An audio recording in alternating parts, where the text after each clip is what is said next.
great shows. Tonight, Queenslanders prepare to see in the new year, but for many, there's little to celebrate.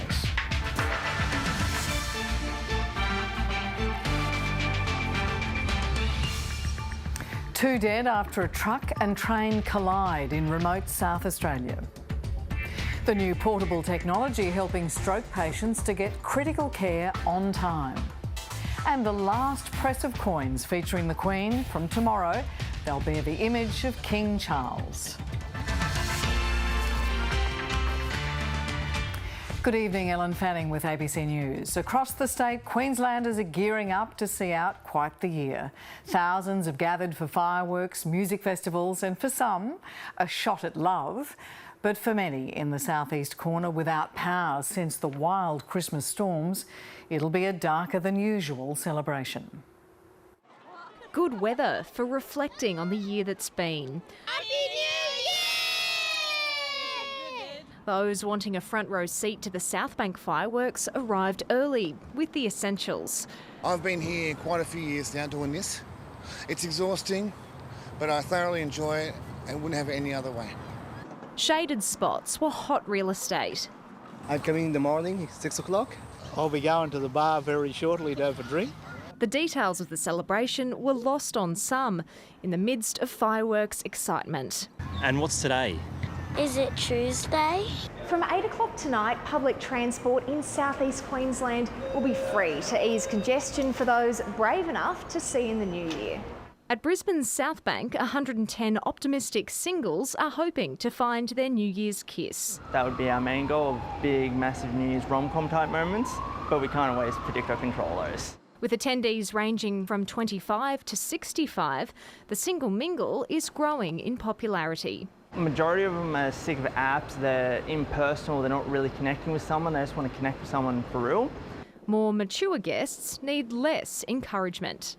The older age brackets, we just set stage, they perform. But for many, it's not the night for celebrations after last week's deadly storms. 19,000 southeast Queensland households will ring in the new year in the dark. This last week has been an absolute nightmare. With outages since Christmas, Tamborine Mountain businesses are counting lost trade in the tens of thousands of dollars. It's the time where we need to make profits to, pay for our expenses and our bank loans and everything else, wages. With no resolution expected for days as energy crews work into the new year. For 2024, we look to better weather and a brighter future for Queensland. But it's not looking promising, with the Bureau forecasting heavy falls and possible storms across the Gold Coast and hinterland for the first 2 days of the new year. Jemima Burt, ABC News, Brisbane. Some of the biggest crowds in years have packed the Sydney Harbour foreshore for the New Year's Eve fireworks. About 1 million people are expected, with another 400 million tuning in around the world. As the gates opened at 7 this morning, people were falling over themselves to claim the best view. The Opera House forecourt was like a racetrack, and within minutes, a patchwork of picnic rugs began to cover the prime real estate. Been on my bucket list for the last 10 years. I'm really excited for the fireworks. Some arrived at dawn. I think Sydney is the best New Year's Eve spot in the world. Others had camped out for the night. We came here at 2 p.m. yesterday. Mrs Macquarie's Point was declared full by 10:30 a.m. and at Barangaroo, the queue snaked along the foreshore. By midday, the lines were starting to move. We are going to be seeing our first Sydney fireworks. So we're from South Africa and we're very excited. Not even the rain could dampen spirits. We have a lot of food, we have a tent, we have ball games. The harbour itself crowded with craft of all kinds. In previous years, people have had to pay to enter fireworks vantage points, but this year, access to state government-owned sites by the harbour is free, and that's expected to draw some of the biggest crowds in years. We are expecting crowd numbers to increase probably back to the 2018 levels. Not everyone was a fan of the free-for-all. I think I'd prefer to pay for a spot again. You rock up at 4 o'clock and you got the spot. The show will celebrate First Nations culture as well as positivity and hope in troubled times. We are looking forward to 2024 being a much better year. And with the shores of the harbour city brimming, 2024 is set to receive a wild welcome. Happy New Year! Alexander Lewis, ABC News, Sydney. A 2-year-old girl has died after being found unresponsive in a car in North Queensland. The child was found at a property at Youngalla this afternoon. Ambulance officers performed CPR, but she could not be revived. Police have declared a crime scene. 2 train drivers have been killed in a crash between a freight train and a truck near South Australia's border with New South Wales. Emergency services responded to the crash at a level crossing west of Broken Hill this morning. The drivers, Port Augusta men aged 48 and 57, died in the crash, which caused the train to catch fire and several carriages to derail. The driver of the truck, a 75-year-old Queensland man, was taken to hospital with minor injuries. The accident blocked the entire barrier highway, which is expected to be closed in both directions for several hours. World champion cyclist Rowan Dennis has been charged with causing the death of his wife, retired Olympian Melissa Hoskins, after a car crash in Adelaide's inner north. Emergency services were called this morning after reports a woman had been hit by a car. Police said Ms Hoskins suffered serious injuries and was taken to hospital for treatment but died overnight. The 32-year-old was a former Olympic track cyclist and professional road racing cyclist. Police arrested 33-year-old Rowan Dennis and charged him with causing death by dangerous driving without due care and endangering life. He's been bailed to appear in the Adelaide Magistrates Court in March. Ukraine has carried out one of its biggest waves of airstrikes on Russia since the start of the war. At least 22 people, including 2 children, were killed in the southwest city of Belgorod near the border with Ukraine. It comes a day after Russia launched a massive aerial bombardment on Ukraine, killing at least 40 people. Shock and fear on the streets of Russia. Explosions hit the southwestern city of Belgorod on Friday and Saturday. This town is only 40 kilometres from Ukraine's border. It's been hit before during the almost 2-year conflict, but this appears to be the deadliest yet. Today we experienced the heaviest toll in the last 2 years from shellings by the Ukrainian armed forces. Ukrainian officials haven't formally claimed the attack, but there's reports Kyiv was trying to strike military targets in the area, with downed parts falling in the city. It was a strong explosion. I put everyone in the bathroom. The Kremlin called for an urgent UN Security Council meeting and warned this attack would not go unpunished. Retaliation soon came. Hours later, Russian missiles hit the Ukrainian cities of Kharkiv and Kherson. What a present Russia gave us for the new year. They bomb residential areas. There are people here. How can they do such a thing? Russia's president and top military officer had earlier been promoting a battlefield win, claiming the village of Mariinka in the Donetsk region. By breaking this fortification, our troops have the opportunity to reach a wider operational area now. Ukraine is reeling from a week of intense Russian strikes which killed dozens, and now warnings further pain could be on the way. Isabella Higgins, ABC News. Gazan health authorities say nearly 170 Palestinians have been killed in the past 24 hours as Israel ramps up attacks. There's mounting pressure on Israel to do more to allow aid to flow freely amid accusations it's restricting the movement of life-saving supplies. And a warning, this report contains distressing details. On October 7, Mia Shem was confronted with an agonising life or death decision. To stay burned to death here or go with him. And I told myself in my head, well, I don't want to die, I want to live. The 21-year-old was taken hostage at the Supernova Music Festival when it came under attack from Hamas militants. This is the first time she's spoken publicly about her ordeal. Closed in a dark room, not allowed to talk, not allowed to be seen, to be heard, hidden. There is a terrorist looking at you 24/7, looking, raping you with his eyes. Shem was one of 78 hostages released as part of an exchange deal with Hamas. But dozens more are still being held inside Gaza. The IDF has released this video purportedly showing the latest airstrikes on Hamas targets. But on the ground, the number of civilian casualties continues to rise. I never expected this number of deaths. We did not have such numbers in previous wars. As Israel pushes deeper into central and southern Gaza, it's announced plans to take full control of the Philadelphia corridor with Egypt. The move would place the enclave under Israel's exclusive control and mark a de facto reversal of Israel's 2005 withdrawal from Gaza. The southern stoppage point must be in our hands. It must be shut.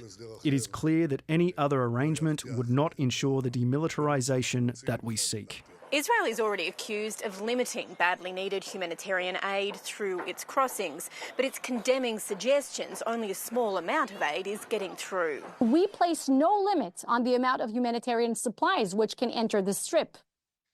Suggesting otherwise is a fallacy. With the war now in its 13th week, Israel is warning much more fighting is to come before so-called victory is achieved. Alison Horn, ABC News, Jerusalem. British actor Tom Wilkinson has died. Known for his roles in The Full Monty, Michael Clayton and The Best Exotic Marigold Hotel, the 75-year-old died suddenly in his home. No cause of death was given. The Oscar-nominated actor had more than 130 film and TV credits, but is best remembered by many for playing a former steel mill foreman in the 1997 comedy film The Full Monty. He was recognised for his services to drama in 2005 when he was appointed a member of the Order of the British Empire. Chronically ill patients are turning to credit cards and foregoing food to cover the cost of medicines. A survey has found 1 in 4 patients are struggling to pay for their medicines as the cost of living continues to bite. For many, it's the cost of off-the-shelf medicines that are really starting to add up. Not only is Karen Armanasco dealing with terminal neuroendocrine cancer, she's struggling to pay for it too. On top of regular scripts, the grandmother needs off-the-shelf pain medicines, laxatives, vitamins and other chemist items. Over a period of a month, it's over $300. It's a constant source of worry. It's the incontinence. You only get to buy the pull-ups when they're on special because they're so expensive. That stops you from going out because you can't trust your bowels or your bladder.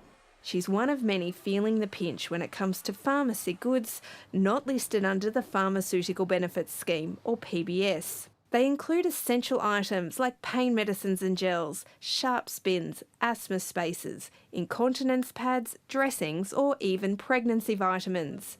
Chronic Pain Australia says 1 in 4 patients struggle to afford these products and skip food or fuel to pay. It's incredibly expensive. What people are telling us that their out-of-pocket expenses for non-PBS items are around $200 a month. The Australian Patients Association found many turn to credit to cover health costs. There's been health cost issues for some time now, but the cost of living rises of recent times have really created a serious problem. And there's little or no help available. The government's pharmaceutical allowance is just $6.60 a fortnight and only covers prescription medications for some people. But there is funding for one condition. These testing strips are covered for diabetics under the National Diabetes Services Scheme. The federal government says it's also lowered the PBS safety net and reduced the co-payment on scripts. Alison Branley, ABC News. For stroke victims, any delay in medical care can be life-threatening. But in what doctors call a postcode lottery, rural patients often can't get help within the critical first hour after a stroke. Well, now Queensland researchers have developed a world-first mini portable brain scanner that can be used by paramedics at the scene to diagnose and treat patients within minutes.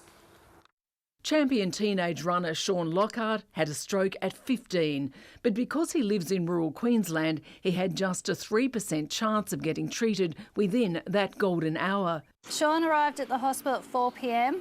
and the chopper arrived in Tara at 10 p.m. A 6-hour delay. It was a very different story for 75-year-old Brisbane stroke patient Colin Knott, who was rushed to the PA stroke unit. Within 30 minutes, I was up here in the hospital, which is extremely quick. It's like a postcode lottery. And if you're in rural and remote Australia, particularly more remote parts, you virtually can't access acute stroke treatment. But through research at the University of Queensland, the world's first brain scanner on wheels, and now a mini portable brain device are set to revolutionise stroke care. The ultra-lightweight helmet is designed for road and air ambulances. The intention is paramedics can carry this device into the scene, run a scan and send those images via telestroke back to a specialist to guide urgent treatment and decision making.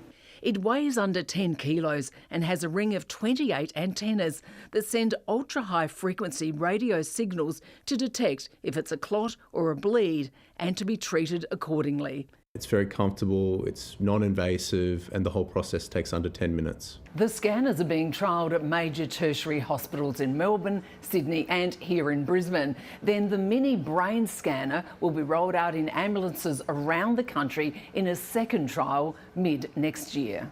We're reluctant to use words breakthroughs and game changers, but I think the concepts are right. And if these devices are clinically validated, I think the word game changer would not be an exaggeration. Giving rural stroke victims like Sean, I have no left side peripheral, a better chance. Lexi Hamilton-Smith, ABC News. Australia has beaten India by 3 runs in Mumbai to take an unbeatable 2-0 lead in the women's ODI series. Phoebe Litchfield top-scored with 63, her second half-century in a row as Australia posted 8 for 258. Litchfield also took a brilliant diving catch as Jemima Rodrigues was dismissed for 44.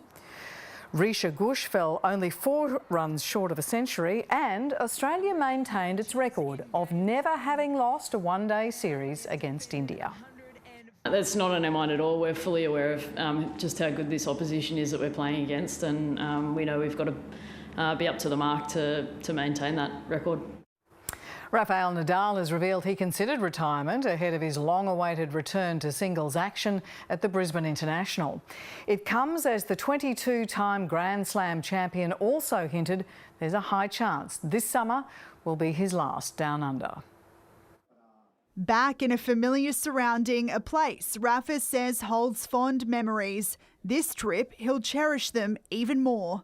It's a high percentage that's going to be my last time playing here in Australia. But if I am here next year, don't tell me you said going to be your last season, because I didn't say it. But he did contemplate giving tennis away after needing hip surgery, often spending weeks waking up in pain. Of course, in the low moments, it's 100% human that you put yourself in a position to say, okay, it makes sense, all the things that I have to do to be back at 37 years old. A feeling Australia's top-ranked Aussie woman knows all too well. Has turned it all around in this first set. Arina Rodionova missed 8 months away with a wrist injury, but scored her first top 50 win in almost 4 years, defeating Martina Trevisan 6-3, 6-2. I'm feeling really confident on the court and I'm feeling good, and I'm just, when you have an injury, you just don't take it for granted anymore. And Alexei Popyrin has survived a 3-hour, 3-set marathon match against fellow Australian Chris O'Connell to progress to the second round. Jessica Stewart, ABC News, Brisbane. In the WNBL, the Adelaide Lightning has suffered their 10th loss this season after going down by 25 points to the Southside Flyers. The home side started strongly with a 5-point advantage after the first break and went on to score 11 unanswered points. The Flyers bounced back to close the gap, with the game evenly balanced by half-time. The Melbourne side then put the foot down in the last 2 quarters to finish with a final score of 87-62. South East Melbourne's Gary Brown is facing a suspension after being ejected in his side's 12-point NBL loss to the Brisbane Bullets. The guard sucker-punched Brisbane big man Aaron Barnes midway through the 4th quarter and was sent off for the unsportsmanlike foul. He's already been fined for striking earlier in the season. The Bullets snapped a 4-game losing streak with the victory after leading at every change, with Nathan Sobey top scoring with 35 points. We've been putting in the work and it hasn't been paying off, and we thought we'd been doing a great job and pounding the rock and really sticking with it and getting great looks. Just wasn't going our way, but tonight we really got after it and really executed when we needed to. The Royal Australian Mint in Canberra has pressed its last coin with the image of Queen Elizabeth. 500 people turned out this afternoon for a ballot for 10 special tickets to press the last 10 coins. Tomorrow, the Mint will hold a similar event for 100 people to press the first collector coins for 2024, which will feature King Charles. Let's have a look at the weather now. Much of the state still enduring heatwave conditions. The severe heat contracting to the north and west of the state into early next week, affecting Weipa through Doomadgee, Townsville west to Mount Isa, as well as Longreach and Winton in western and central parts. Temperatures in the low to mid-40s. Julia Creek, the warmest place in the state today. Ever so slightly cooler today after yesterday's record scorcher in Winton. Brisbane today, 30 degrees, Ipswich 32, and cooler on the coasts. The satellite photo, look at the mid-north coast of New South Wales. Very heavy rainfall around Coffs Harbour.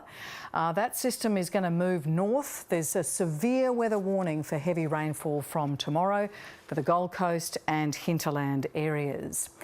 And again, it's east of this arcing low pressure system across Queensland that's getting all the unsettled weather.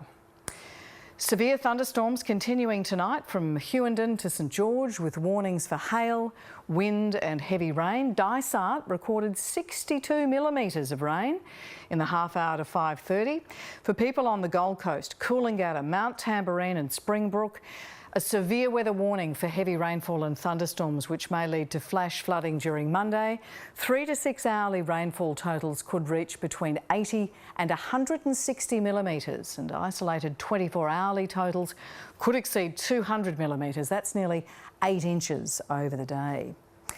The big sky of the Darling Downs is our first photo tonight, and Vincent was up at 5:30 at Kangaroo Point to get this vantage on the city of Brisbane. Around the country, Perth sunny and 29, mostly sunny in Adelaide, and a rainy day in Sydney. Cairns, the Tablelands, Townsville, Mackay and Rocky, showers and the chance of thunderstorms. Those storms could be really severe around Ayr, Ingham, Charters Towers down to Emerald. Cloudy with the chance of showers and the chance of a thunderstorm for Gladstone out to Roma down to Gundawindi, mainly fine elsewhere. Wet everywhere in the southeast, but very heavy rainfall, as we've been saying, for the Gold Coast and the hinterland. Significant uncertainty about when that will arrive, but it could be in the early hours tomorrow. Brisbane, Ipswich and the Sunshine Coast, showers, chance of a thunderstorm. Nearly 100% chance of showers on the Bay, seas below a metre. And hopefully this isn't an omen for 2024, a wet start to the new year. And that is ABC News to this moment. Thank you so much for joining us. We'll leave you tonight with some of Queensland's defining moments for 2023. Happy New Year. In less than a minute, a joy flight turned deadly. 4 lives lost and several others injured. Just heard this loud bang and just pieces, shrapnel flying everywhere. And everybody's asking themselves, how could something like that happen? Everyone knows somebody that works at a mine, and it highlights, even though there's a high level of safety at all these mines, it's still a really high-risk industry. The men were crewing the MRH-90 chopper when it ditched into the ocean in the Whitsundays. It is clear there was a catastrophic impact. Sharing the grief of a small community. It was bloody terrible, eh? It was terrible. Mike Ahern will be remembered as a man who steered Queensland through a time of crisis. We'll be implementing the Fitzgerald recommendations lock, stock and barrel. Bill's re-establishment of federal Labor as a real and genuine force is without doubt the crowning achievement of his long public life. Lives have been lost as the state's ramping crisis deepens. The system is not working. Something needs to change. Queensland's no vote was the highest in the country. People are feeling rejected. People feel that nobody cares. We want change. When do we want it? The government's so-called tough new laws are anything but. They are not working. The controversy over the new youth detention laws has given rise to leadership speculation. Anastasia will lead the government to the next election. Will you be staying on as the leader, Premier? Absolutely. Save our school! Stand up, fight back! $2.7 billion on a single stadium in the middle of a housing crisis is an absurd waste of money. Good morning. After almost 9 years as Premier, a bombshell announcement. It's been a great honour. Queensland is in good shape, which is why now is time for me to leave.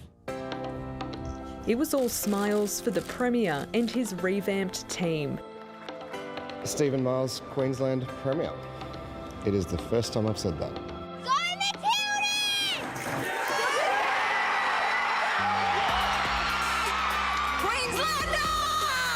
Staking claim on the NRLW origin after winning the first series. It's Queensland for another 12 months. And this is not anyone's team, but over 5 million Queenslanders. Brisbane's premiership-winning AFLW side. The Queens of the jungle. I'd love to. 1, 2, 3, Gaza! I'm the captain of the team. It makes me feel proud. The annual NAIDOC Ball, hosted in Aurukun, brings youth and elders together. They're our next generation. They're the ones that can move mountains, I feel. It's always been Gari to a lot of people, but now we know that it's Gari to all people. Festivals like these can shine a spotlight on what the disability community can offer. The Melon Festival is very famous, so I've been waiting for 2 years to come here. I love getting out into the country, into the bush and working with your dog, and it's just a lovely weekend away from the mundane. It was very soft colours as we started to drive up, and then the colours were very intense, and to have the bush is quite special, it's quite different.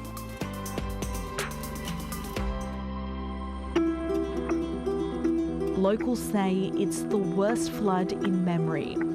Burketown is surrounded by 3 rivers, now engulfing the community. We've never seen this before since the 1970s. An October inferno. I'm worried about the place today because of the wind direction. It's going to change and it's going to get worse. Holy It's a dangerous fire and people need to take heed of all the warnings. It's all the little things that you've collected over the years that I think it's the hardest. Jasper has arrived. Overnight, the cyclone did cross the coast. That does not mean that this incident is over. From Cooktown to Cairns to Cardwell, the rain has been relentless. One of the locals used the term Armageddon. The devastation hard to fathom just before Christmas. It's just heartbreaking. Queensland has been hit by deadly storms with 7 people killed, including a child. Climate change is having an impact in terms of more frequent disasters, more extreme disasters. helping people and being able to receive help back is so good. These are the stories of which every Australian can be proud of, the very essence of the Australian character.